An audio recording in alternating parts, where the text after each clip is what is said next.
আসসালামু আলাইকুম। Nahar kitchen blog নিয়ে চলে আসলাম আপনাদের মাঝে। আশা করি আপনারা ভালো আছেন, আমিও ভালো আছি আপনাদের দোয়া। আজকে একটা রেসিপি নিয়ে আসছি। রেসিপি বলতে আজকে আমি কদম ফুল বানাবো। তো কদম ফুলটা কীরকম করে বানাবো আমার পুরো ভিডিওটা দেখতে থাকুন আর আমার সাথে থাকুন। তো চলে নহন আমি কদম ফুলের আয়োজনটা করি। এখন আমি যে চালগুলা বাজে লাগছিলাম এই চালগুলো এখন আমি ব্লেন্ডারে দিয়ে দিব। ব্লেন্ডার করে নেব।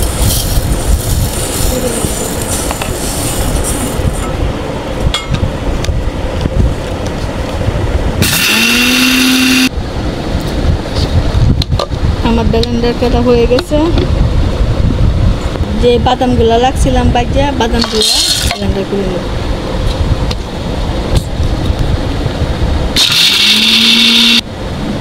আমার বাদামগুলো ব্লেন্ডার করা হয়ে গেছে। আমি একসাথে এগুলো মিক্স করে তো আমি এখানে বাদামের গুঁড়া দিছি, চাল বাদার গুঁড়া দিছি, এখন আমি নারকেলটা দিব।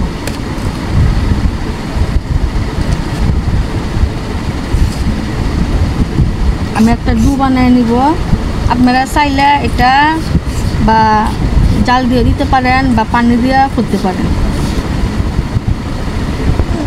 আধা কাপ চিনি, আপনারা মিঠা যতটুকু খাইতে চান অতটুকু হিসাবে দিয়েন।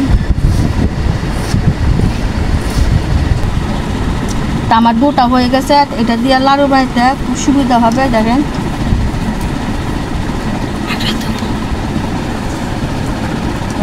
হয়ে গেছে। তাহলে এটা আমি এক সাইডে লাগিয়ে দিব। এখন যে আয়োজনটা আছে এগুলো আমি করে নিই। আমি চুলাটা জ্বালাই দিয়েছি। চুলাটা মেরে তালের রসটা আমি এটা দিয়া দুইয়া তাল দিচ্ছি। রস তালটা আমি তাল দিয়ে দিব।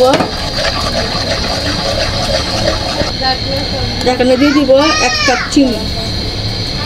কেন চিনিটা অবশ্যই লাগবে, তালটা একটু তিতা, তার জন্য স্বাদ মতন লবণ দিয়ে আমি ভালো করে জাল দিয়ে দিব। আমার তালটা উত্তর হয়ে গেছে। এখন আমি যে চালের গুঁড়িটা আমি বাটে লাগছিলাম চালের গুঁড়িটা দিয়ে দিব।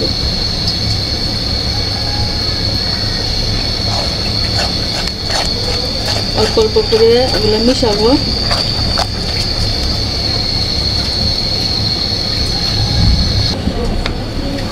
তা আমার চালের গুঁড়ি দেওয়া তারপরে তালের রসটা দিয়ে মিক্সচার হয়ে গেছে। এখন আমি কিছুক্ষণের জন্য বা এক মিনিটের জন্য এটা আমি ঢাকনা দিয়ে লাগিয়ে দিব। তোমার এগুলো চালগুলো ফুটে গেলে একবার সুন্দর একটা কাই হয়ে যাবে। 1 মিনিট পরে চলে আসলাম। আমার কাইটা হয়ে গেছে। এখন আমি নামাই ফেলবো।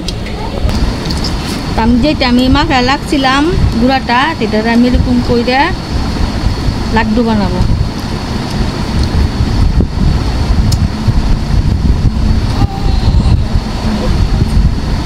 সিস্টেমে আমি লাড্ডুগুলো বানাবো। আমার লাড্ডুগুলো বানানি হয়ে গেছে। এখন চলেন কামাচার কাজ করতে যে এটা আমি করে লাগছিলাম কাইটা দেখেন সফট হয়ে গেছে, নরম হয়ে গেছে।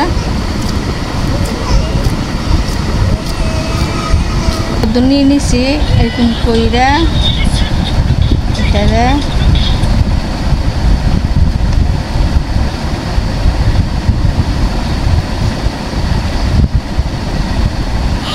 লাড্ডুটাকে ভিতরে ভরবো।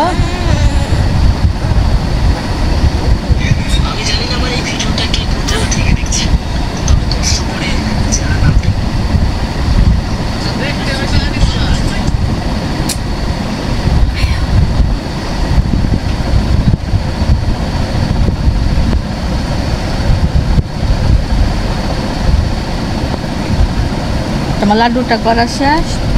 এখন যে বাসমতি চালটা আমি ভিজা লাগছিলাম এটা আমাদের এরকম করে দিয়ে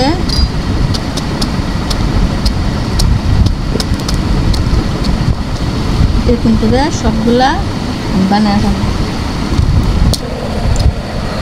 তা আমার এগুলা হয়ে গেছে চালের মধ্যে দিয়ে। এখন আমি বাফে দিব। চলেন চুলার পর চলে যাই।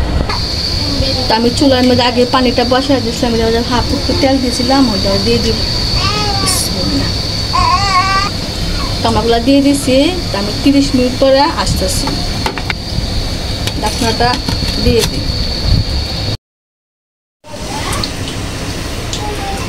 তা আমার পিঠাগুলা হয়ে গেছে, এখন আমি নামায়া ফেলব। তা আমার কদম ফুলটা হয়ে গেছে, দেখেন কত সুন্দর হয়েছে মাশাআল্লাহ। আপনাদেরকে একটা ভাঙ্গে দেখাই ভিতরে কিরকম হয়েছে, দেখেন ভিতরে আমি একটা বসছি, এটা দেখতে কিরকম দেখা যাচ্ছে। তো অবশ্যই আপনারা কদম ফুলটা এরকম করে আমার লাগান বানাবেন। তো ভিডিও যদি আপনাদের কাছে ভালো লাগে বেশি বেশি করে লাইক করবেন, শেয়ার করবেন, নতুন ভিডিও ভাইবার জন্য আপডেট করবেন। তো ভিডিওটা আমার এই হন্ত। আসসালামু আলাইকুম।